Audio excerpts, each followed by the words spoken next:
Assalamualaikum warahmatullahi wabarakatuh, and a very good day to the panels. I'm Zulhilmi Bin Zolkefli, who is an undergraduate student of Bachelor Degree in Sport Management from Faculty of Sport Science and Recreation of UiTM Seremban 3.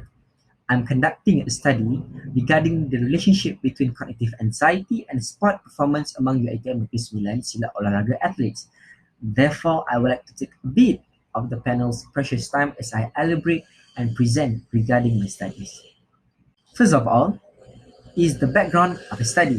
Stated by Nuriwanti in 2018, competitive anxiety is one of the psychological variables that contribute towards the performance of athletes. Anxiety is considered as negative emotions that cause the risk to increase by the tension caused by the arousal-related setting or surrounding perception, which had been stated by Hussein Sultani in 2016. Based on Andres Armas Alejo in 2020, cognitive anxiety is classified by a form of anxiety that causes excessive performance concern, apprehension, and can lead to negativism. Researchers agree that every indicator of anxiety in sport must be take cognitive anxiety into account, such as negative thoughts and worry, as well as somatic anxiety, which represent physiological response by Maria Marina Fernandez in 2020. And as for sport performance, Benjamin P. Ray Smith in 2019 stated that it is a measurement of performance success influence possibilities to participate in individual sport at the highest level through mechanism. As for silat olahraga, it is a traditional Malay martial art form that now has been practiced worldwide. Silat olahraga focused on striking and defensive actions of combat, which later had become into an individual sport. Stated by Cox in 2012, the correlation between cognitive anxiety and sport performance therefore was well established in the catastrophe model. Achieving the best result in sport performance can only be accomplished when there is a low level of fear in cognition, stated by Cox in 2012. At the same time, the idea is that the best results in sport performance can only be achieved if there is little fear in awareness. Once a sportsman has a high degree of cognitive anxiety, worry, and combines enthusiasm above an optimal stage, a fast or catastrophic event will take place. Next is the statement of problem. Based on my findings and readings, I could recognize there were two problems. First was athletes from individual sport provide feedback of negative outcomes regarding cognitive anxiety, and opposite for self-confidence in comparison to athletes of team sport. Second, athletes with more competitive experience shows lower levels of both cognitive and somatic anxiety and include a higher level of self-confidence rather than athletes with low competitive experience. Stated by Chandra Widyastuti in 2019, a study on pencak silat is currently underway, which the study related to psychological abilities has included many sports scientists to enhance their achievement. And from the evidence shown, the study is trying to understand the relationship between cognitive anxiety and sport performance and to determine the level of cognitive anxiety between genders among UiTM Negeri Sembilan Silat Olahraga athletes.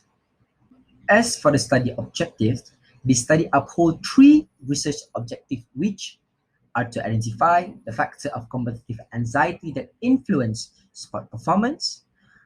Second, to determine the level of cognitive anxiety between genders. And the last and the main is to investigate the relationship between cognitive anxiety and sport performance among UiTM Negeri Sembilan Silat Olahraga athletes. Proceed to the literature review. Competitive anxiety can be considered as one of the psychological factors that affect an athlete's performance by Nuriwanti in 2018. Within it, a multi-dimensional theory had been developed that consists of cognitive anxiety, somatic anxiety, and self-confidence by Martins in 1990. Moreover, sport performance is defined as a measure of performance success that affects the probability of competing in individual sport at the highest level through mechanism by Benjamin P. Smith in 2019. Furthermore, the ability to use any abilities relevant to silat techniques in a fight situation against striking a defensive act define silat olahraga. And now, this form of martial art has managed to be created as a sport that can be involved safely with rules and guidelines based on Ilias in 2015. Based on the research framework figures, It shows the relationship between cognitive anxieties of UiTM Negeri Sembilan silat olahraga athletes may have a relationship with the sport performance. I hypothesize that high involvement of cognitive anxiety will affect the performance. Now, for methodology, I will start by explaining the research design. Based on my findings, the research design that will be used is the correlational study. Based on Owen in 2000, correlational studies are used to evaluate and analyze the relationship between variable as well as to stimulate forecast. Correlation studies also identify the variables and the normal relationship between them by Valmy D'Souza in 2007. And the reason I chose correlation study due to determine if a relationship exists between cognitive anxiety and sport performance among the respondents. This research design has been chosen to align with the research objective, which is to investigate relationship between cognitive anxiety and sport performance. Population is characterized as a whole group or group of human beings or elements with one or more common features. After I had an interview with Mr. Jeffrey Jamaluddin, who is the secretary of the ITM Negeri Sembilan Silat Olahraga Club, he stated that the total number of Silat Olahraga athletes of the ITM Negeri Sembilan is 35 people. Therefore, due to a small number of population, the study would be focusing towards all the ITM Negeri Sembilan Silat Olahraga athletes that consists the total of 35. Then, a purposive sampling technique will be used as all athletes will be recruited for the study. The main goal of purposive sampling is to focus on the particular features of an interesting population that will best allow researchers to answer questions of their research. After that, for this study, there were three types of instrument had been used. Part A was the demographic questionnaire, which will question the respondent regarding their age, gender, training, and achievement levels. For Part B was the Cognitive State Anxiety Inventory 2 that consists of 27 items of cognitive anxiety, somatic anxiety, and self-confidence. As for Part C, the Psychological Performance Inventory that consists of 42 items regarding sport performance. As to measure the reliability, pilot tests had been performed. The pilot study used 10 people from UiTM Negeri Sembilan Silat Olahraga athlete as samples. The sample from this pilot study are portrayed as representative of the population. The reliability of the 69 item was investigated. If Cronbach alpha value was greater than 0.6, it were deemed acceptable statistically reliability.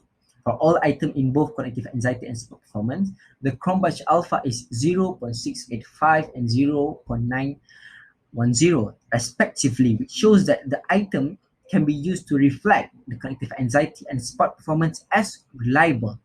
Plus, the Cronbach overall alpha value is 0.907. Therefore, the questionnaire can be summed up as reliable and can be used for the study. Data collection procedure is a process of gaining and collecting data based on the research objective.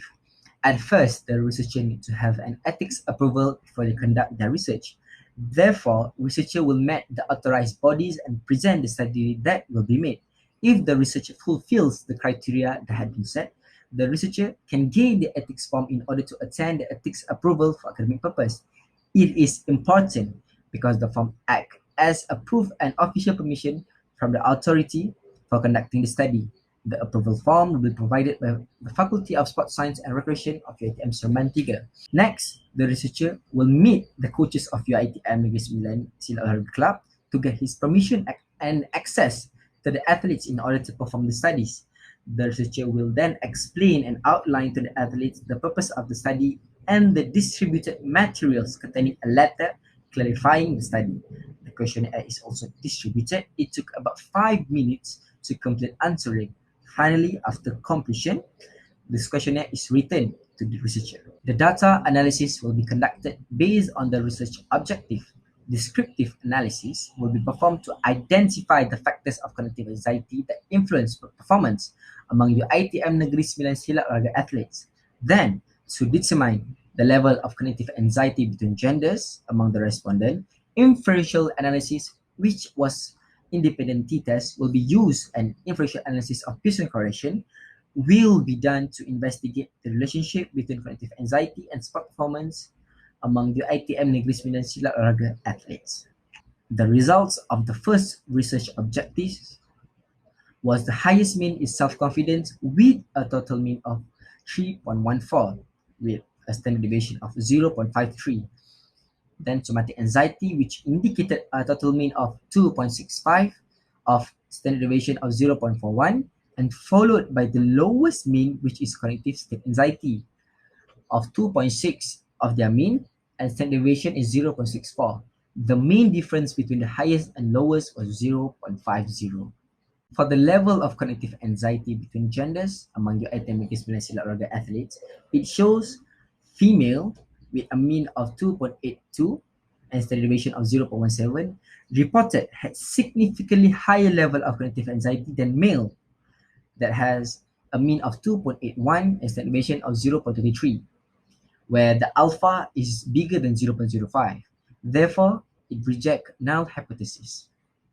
As for the Pearson correlation, the results from the cognitive anxiety and sport performance shows low correlation, so it fails to reject the null hypothesis. Therefore, the correlation is not statistically significant, which cognitive anxiety and sport performance among UiTM Negeri Sembilan silat olahraga athletes were low correlated. That is to say, there is no significant linear between cognitive anxiety and sport performance. Discussion here is where I would elaborate more regarding my results. Based on the findings from descriptive statistics, the main factor that affects competitive anxiety towards sport performance is self-confidence, with the mean of 3.14 and standard deviation of 0.53. Based on Marcos Jimenez Fernandez in 2012, athletes with greater competitive experience, both cognitive and somatic anxiety, will be reduced, as well as higher levels of self-confidence. Then, with a mean of 2.65 and standard deviation of 0.41, somatic state anxiety is the second most important factor in this area. And lastly, the factor with the least result of factor of competitive anxiety that influence the sport performance is cognitive state anxiety, with the lowest mean value of 2.64 and standard deviation of 0.64. According to Vincent Parnabas in 2015, it is agreeable that it may result in a competitor's bad performance in competition. It can begin prior to a competition in the form of pre-competitive anxiety, which can negatively impact performance throughout the competition. For the level of cognitive anxiety between genders among UiTM Negeri Sembilan silat olahraga athletes, based on the results, it can be concluded that female had significantly higher level of cognitive anxiety with the mean of 2.82 and standard deviation of 0.17, while the male are 2.81 standard deviation of 0.33. According to a previous study, pressure to win, excessive worry, annoyance, conflict, aggravation, and dread afflicted both male and female athletes, negatively impacting their mental and emotional health. It's stated by Humphrey in 2000, and it was proposed, in particular, that elite or international male athletes would have lower level of cognitive and somatic anxiety and higher level of self-confidence rather than the female athletes, and that this difference would persist throughout the pre-competition period by John E. Hagen in 2017. As for the last discussion, the result of the relationship between cognitive anxiety and sport performance means that there is a low correlation. In other words, the correlation between cognitive anxiety and sport performance are not significant. The results of this study is inconsistent with previous study that investigate the effect of cognitive anxiety on sport performance among track and field athletes by Vincent Parnabas in 2015.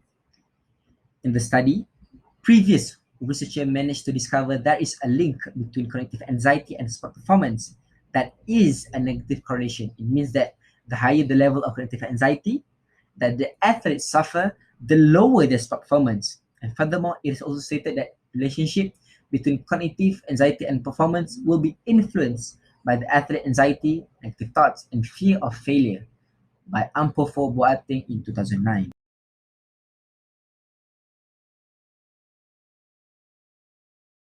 So before I finish my presentation, I would like to sum up that it is best seen that the relationship of cognitive anxiety had a link towards the sport performance of respondent. Overall, the dimension of competitive anxiety are related to the sport performance. Even though the results show it was low correlated, the previous researchers stated that there is a negative correlation. This occurs if there where low cognitive anxiety, higher or better performance can be attained. Besides that, the level of cognitive anxiety among female were higher than male. This demonstrates that the coaches can use these findings to focus more on overcoming the anxiety on female rather than male. They will assess the advantage and disadvantages of the current level of anxiety and make the necessary modification to increase the performance. In addition, the factors of competitive anxiety that influence sport performance were self-confidence. Therefore, build up confidence of the athletes needed to be prioritized as it contributes towards lower down their anxieties. Furthermore, the study can be used not only for individual sport but also related sport regarding cognitive anxiety and sport performance of the athletes. The findings of the study will also provide a guideline for the university sports team to improve their sport performance. Lastly, rather than focusing on the correlation, it is better to highlight more towards the way of coping methods with anxiety, which can be seen to be a better way to overcome the problem. Just all from me. Thank you. Have a very nice day.